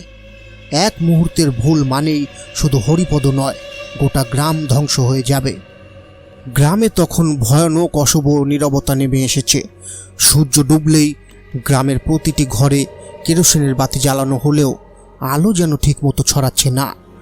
আকাশে চাঁদ নেই, শুধু অন্ধকার, আর দূরে শিমুলতলার মাঠ থেকে ভেসে আসছে শ্বাসরুদ্ধ করা হাহাকার, যেন শত শত মানুষের কান্না। দুর্গাশঙ্কর পণ্ডিত ছাড়া গ্রাম একত্র করে বললেন, আগামীকাল অমাবস্যা, কাল রাতেই মহাযজ্ঞ হবে। আজ রাত থেকে কেউ যেন একা বাইরে না বেরোয়। গোময় দিয়ে মাঠের চারপাশে পরিষ্কার করতে হবে। কাঠ, ঘি, তিল আর মানুষের রক্তে রাঙানো কুমড়ো সবই প্রস্তুত রাখতে হবে, কারণ অগ্নিযজ্ঞকে ডাকতে হলে এই সবই লাগবে। গ্রামবাসীরা আতঙ্কিত হয়ে তার নির্দেশ পালন করতে লাগলো। শিমুল গাছের চারপাশে বাঁশের খুঁটি গেড়ে রাখা হলো, তাতে ঝোলানো হলো লাল কাপড় আর কালো মন্ত্র লিখিত তাবিজ। যেন চারিদিকে এক অদৃশ্য জাল তৈরি করা হচ্ছে। হরিপদ সারাদিন নীরব রইল। গরুগুলোকে শেষবারের মতো আদর করে খাওয়ালো। তার চোখে জল আসছিল, কিন্তু সে কাউকে কিছু বোঝালো না। সে শুধু নিজের মনেই বারবার বলছিল, আমার মৃত্যু বৃথা যাবে না, এই গ্রামটা বেঁচে থাকবে। রাতে যখন সবাই প্রস্তুতিতে ব্যস্ত, হরিপদ একা মাঠের ধারে বসে আকাশের দিকে তাকালো। তার মনে হলো অন্ধকারের ভেতর থেকে কেউ তাকে দেখছে। এক মুহূর্তের জন্য সে কানে ফিসফিস আওয়াজ পেল, তোকে কাল আসতে হবে, তোকে ছাড়া আমি সম্পূর্ণ হব না। কিন্তু সে কাউকে কিছু বলল না। সন্ধ্যার পর থেকে গ্রামের গরু বাছুর অদ্ভুত আচরণ করতে লাগলো। তারা হঠাৎ করেই মাঠের দিকে তাকিয়ে ছটফট করছিল আর গলা ফাটিয়ে ডাকছিল। কুকুরেরা শিমুল গাছের দিকে মুখ করে হাউ হাউ করে চিৎকার করছিল। গ্রামের বয়স্করা ভয়ে বলল, এটা অগ্নিযজ্ঞের আসার লক্ষণ। রাত গভীর হলে দুর্গাশঙ্কর শিশুদের নিয়ে যজ্ঞকুণ্ড খুঁড়তে শুরু করলে। কুণ্ডের চারপাশে লাল কালো গুঁড়ো ছড়িয়ে দিলে, তাতে তিল সরষে আর শুকনো লঙ্কা মেশানো। তারপর কুণ্ডের চারপাশে 81টি প্রদীপ জ্বালানো হলো। সেই আলোতে শিমুল গাছটা যেন রক্তে রাঙানো দাঁড়িয়ে আছে। দুর্গাশঙ্কর পণ্ডিত ফিসফিস করে বললেন, কাল রাতের এই যজ্ঞই হবে পৃথিবীর এক ভয়ঙ্কর যুদ্ধের সূচনা। গ্রামের আকাশে ঘন মেঘ জমেছে, চারিদিক অন্ধকারে ঢেকে গেছে, যেন রাত আরো ভারী হয়ে এসেছে। হাওয়া থমকে গেছে, যেন আসন্ন ভয়ের অপেক্ষায় পুরো প্রকৃতি স্তব্ধ। অমাবস্যার সেই কাল রাত্রি, যে রাত্রের জন্য দুর্গাশঙ্কর পণ্ডিত বহুদিন ধরে প্রস্তুতি নিচ্ছিলেন। গ্রামের বাইরে শিমুলতলার মাঠে এক বিশাল যজ্ঞ মণ্ডপ তৈরি হয়েছে।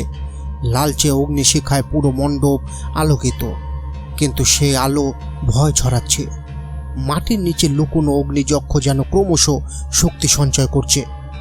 দুর্গাশঙ্কর পণ্ডিত মন্ত্রোচ্চারণ শুরু করলেন, ওম অগ্নিরূপায় নাশায় ওম প্রেত সিদ্ধিবদ্ধ।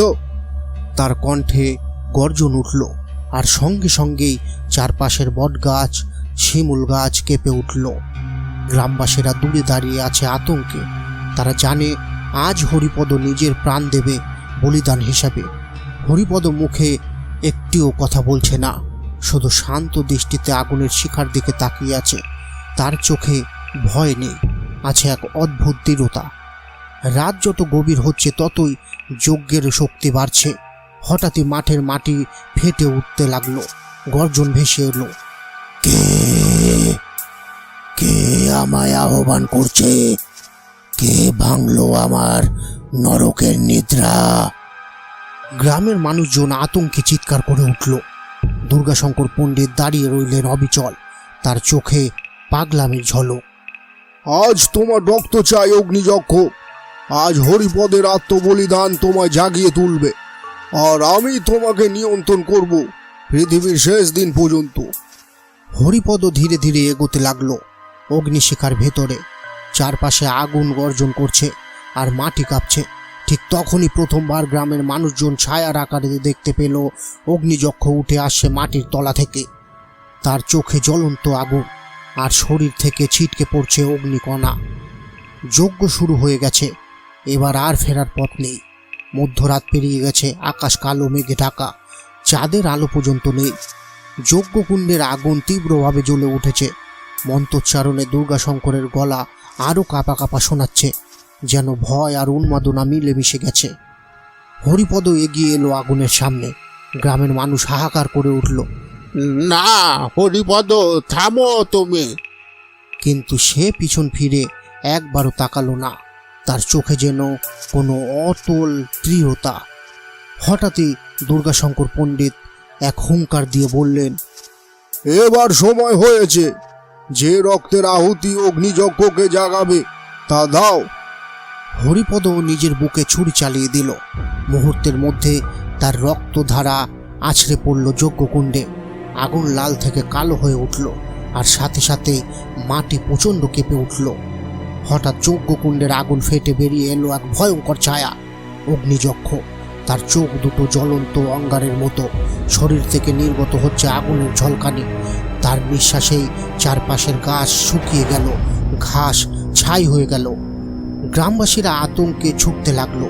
এক মুহূর্তে অগ্নিযক্ষ এক গর্জনে কয়েকজনকে আগুনের গোলায় পুড়িয়ে ছাই করে দিল। তাদের চিৎকারে আকাশ কেঁপে উঠল। দুর্গাশঙ্কর পণ্ডিত উন্মাদ হাসিতে বলে উঠলেন, দেখো, আমার আহ্বান সফল হয়েছে। এই অগ্নিযক্ষের মাধ্যমে শিমুলতলার মাঠ হবে পৃথিবীর সর্বনাশের অগ্নিকুণ্ড। কিন্তু তখনই হরিপদের নিতর দেহ থেকে এক অদ্ভুত আলো বেরিয়ে এলো। সেই আলো অগ্নিযক্ষের দিকে ধেয়ে গেল, যেন তাকে থামাতে চাইছে। গ্রামবাসীরা হতভম্ব হয়ে দেখল হরিপদ মৃত্যুর পরও যেন গ্রামের রক্ষক হয়ে দাঁড়িয়েছে। অগ্নিযক্ষ এক মুহূর্তে থেমে গেল, কিন্তু সে আবার গর্জে উঠল। এই যুদ্ধ এখন কেবল শুরু হয়েছে। যজ্ঞকুণ্ডের আগুনে রক্ত দান করার পর হরিপদ ভেতর এক মুহূর্তের জন্য অদ্ভুত এক শক্তি অনুভূত হয়েছিল। মনে হচ্ছিল সে হয়তো সত্যি অগ্নিযক্ষকে থামিয়ে দিতে পারবে, কিন্তু সেই শক্তি ব্যবহার করার সময়ে তার ভুল হয়ে গেল। অগ্নিযক্ষকে দমাতে হলে তাকে যজ্ঞকুণ্ডের আগুনের ভেতরে আলো ছড়িয়ে দিতে হতো, কিন্তু উত্তেজনায় হরিপদ আলো ছুড়ে দিল সোজা অগ্নিযক্ষের শরীরের উপর। মুহূর্তের জন্য অগ্নিযক্ষ থেমে গেলেও সেটা তার আরও ভয়ঙ্কর ক্রোধ জাগিয়ে তুলল। তার আগুনের চোখ থেকে ঝলসে উঠল বর্জ্য সমশিকা। দুর্গাশঙ্কর পণ্ডিত বিকট হাসি দিয়ে চিৎকার করে উঠলেন, মূর্খ, তুমি দেবতাদের শক্তি ভুল জায়গায় ব্যবহার করেছো। এখন তার মাসুল দেবে। পরের মুহূর্তেই অগ্নিযক্ষ গর্জন করে তার দুই অগ্নিবাহ প্রসারিত করল। চারপাশের গাছপালা জ্বলে উঠল, আর সেই আগুনের ঝড় হরিপদকে ঘিরে ধরল। গ্রামবাসীরা আতঙ্কে চিৎকার করল, হরিপদ, পালাও! কিন্তু হরিপদ পালাতে পারল না। আগুনের ভেতরে তার দেহ মুহূর্তের মধ্যে ভস্ম হয়ে গেল। শুধু একটি শূন্য ছায়া ও পোড়া মাটির গন্ধ রয়ে গেল মাঠে। অগ্নিযক্ষ আবার গর্জন করল, যেন সে হরিপদের আত্মা কিলে নিয়ে আরও শক্তিশালী হয়ে উঠেছে। গ্রামবাসীরা নিস্তব্ধ হয়ে গেল। যে মানুষ প্রাণ দিয়ে গ্রামকে বাঁচাতে চেয়েছিল, তার ভুলের জন্যই সে নিজে গ্রাস হয়ে গেল অগ্নিযক্ষের অগ্নিকুণ্ডে। দুর্গাশঙ্কর উন্মাদ হাসি দিয়ে ঘোষণা করল, এই মাঠে এখন থেকে মৃত্যু ছাড়া আর কিছুই নেই। প্রতিটি প্রাণ অগ্নির খাদ্য হবে। গ্রামের মানুষের আশা যেন এক মুহূর্তেই নিভে গেল। কিন্তু দূরে দাঁড়িয়ে থাকা সুব্রতর চোখে তখন এক ভয়ঙ্কর প্রতিজ্ঞার আগুন জ্বলতে শুরু করেছিল। হরিপদর দেহ ভস্ম হয়ে যাওয়ার পর মাঠ নিস্তব্ধ হয়ে গিয়েছিল।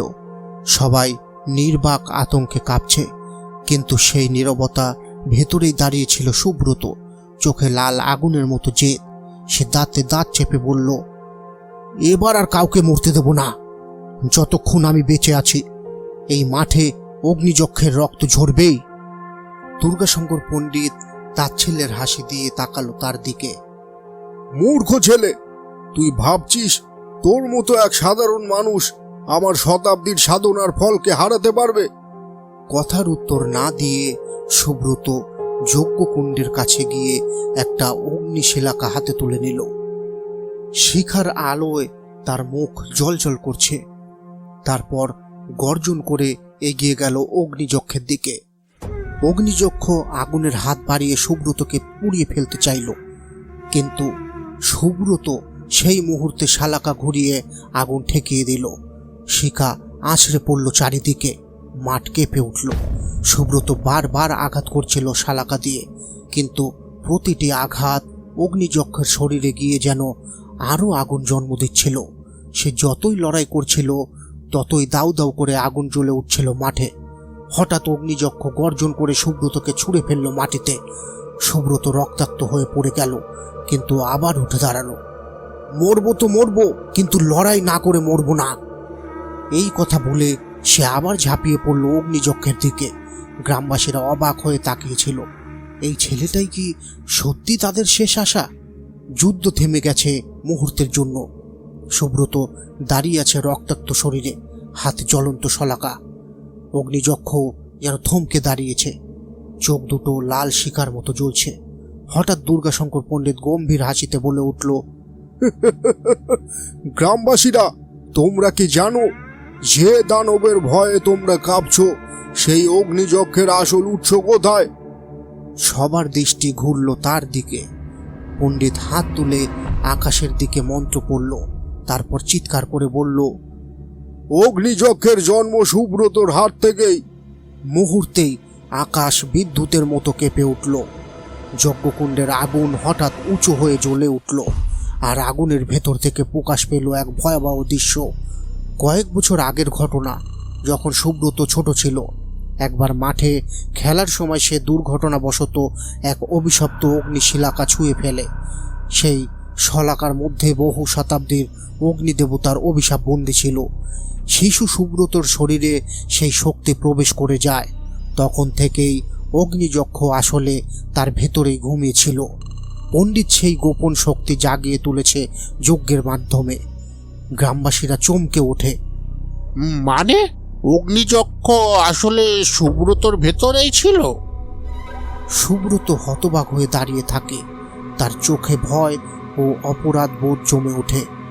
সে গলা শুকিয়ে ফিসফিস করে বলে, আমি আমি কি গ্রামের সর্বনাশের কারণ? কিন্তু পণ্ডিত উচ্চ হাসিতে বলে ওঠে, হ্যাঁ সুব্রত, তুই আমার শ্রেষ্ঠ অস্ত্র। তুই সেই আগুনের বাহক যাকে দিয়ে আমি গোটা গ্রাম ধ্বংস করব। আর তুই চাইলেও এখন নিজের হাত থেকে এই অগ্নিযজ্ঞকে আটকাতে পারবি না।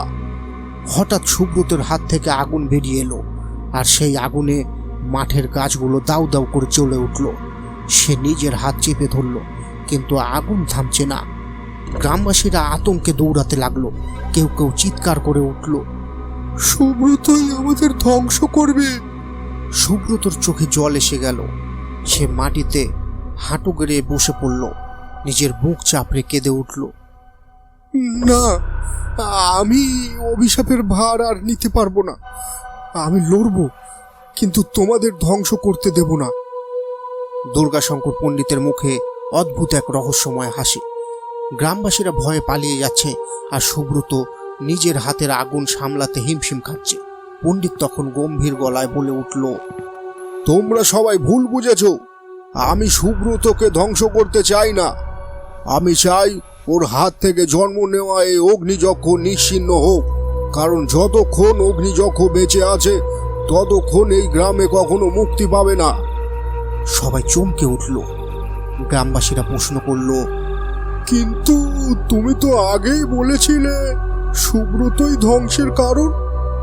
পণ্ডিত মাথা নাড়ল। হ্যাঁ, সুব্রতর হাতেই অগ্নিশক্তির জন্ম, কিন্তু ওকে ধ্বংস করলে অভিশাপ ছড়িয়ে পড়বে পুরো গ্রামে। বরং অগ্নিযজ্ঞকে নিশ্চিহ্ন করলে সুব্রত মুক্তি পাবে। সুব্রত হতভম্ব হয়ে তাকিয়ে রইল। তার বুকের ভেতর আগুন কাঁপছে, শরীর কাঁপছে ভয়ে আর অনুশোচনায়। কিন্তু পণ্ডিতের চোখে তখন অন্য পরিকল্পনা। সে মনের ভেতর ভাবছে, অগ্নিযজ্ঞ যদি আমি দমন করতে পারি তবে সেই শক্তি আমার হাতে আসবে। পৃথিবী কাঁপবে দুর্গাশঙ্কর পণ্ডিতের নামে। গ্রামবাসীরা বুঝতেই পারল না সেই সত্যি সুব্রতকে বাঁচাতে চাইছে নাকি আরো ভয়ঙ্কর শক্তি নিজের হাতে আনতে চাইছে। সুব্রত হাঁটু গেড়ে মাটিতে বসে পড়ল। সে চিৎকার করে বলল, পণ্ডিত মশাই, যদি সত্যি আমাকে মুক্ত করতে চান তবে দয়া করে এই আগুন থেকে আমাকে বাঁচান। আমি চাই না আমার কারণে আর কোনো প্রাণহানি ঘটুক। পণ্ডিত তার দিকে তাকিয়ে শান্ত গলায় বলল, আগামীকাল অমাবস্যার রাতে আমি এক বিশেষ যজ্ঞ করব। সেই যজ্ঞের অগ্নিকুণ্ডেই এই অগ্নিযজ্ঞকে টেনে এনে নিশ্চিহ্ন করা হবে। কিন্তু সাবধান, এই যজ্ঞের প্রতিটি ধাপ হবে প্রাণ সংহারী। সামান্য ভুলও অনেকের মৃত্যু ডেকে আনবে। গ্রাম নিস্তব্ধ, সবার চোখে ভয়ের আতঙ্ক। দূরে হাওয়ার সাথে শিমুল গাছের ডালগুলো নড়ছে, আর মনে হচ্ছে যেন অগ্নিযজ্ঞের হাসি শোনা যাচ্ছে। তোকে কেউ থামাতে পারবে না। আকাশ অন্ধকার, অমাবস্যার রাত, চারিদিকে নিস্তব্ধ, কেবল বজ্রপাতের গর্জন আর হাহাকার মিশে গেছে বাতাসে। গ্রামের বুকে চিরে মাঠের মাঝখানে দাঁড়িয়ে আছে অগ্নিযক্ষ। তার চোখ থেকে আগুন ঝরছে, শরীর থেকে জ্বালামুখীর মতো দাউ দাউ করে আগুন বের হচ্ছে।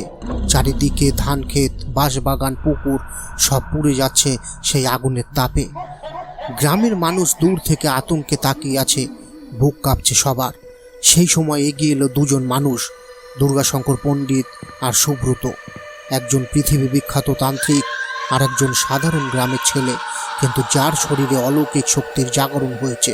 পণ্ডিত মশাই হাত উঁচিয়ে মন্ত্রপাঠ শুরু করলেন। মন্ত্রের ধ্বনি উঠতেই আকাশে বজ্রপাত শুরু হলো। হাওয়ার ঝাপটা আরও তীব্র হলো। অগ্নিযক্ষ গর্জন করে উঠল, আজ কেউ আমাকে থামাতে পারবে না। তখনই সুব্রত তার প্রতিজ্ঞার কথা মনে করে এগিয়ে গেল।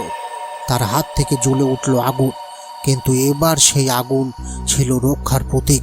সে গর্জন করে বলল, এই গ্রাম আমার, এই মানুষ আমার, তুই আর ধ্বংস করতে পারবি না শয়তান।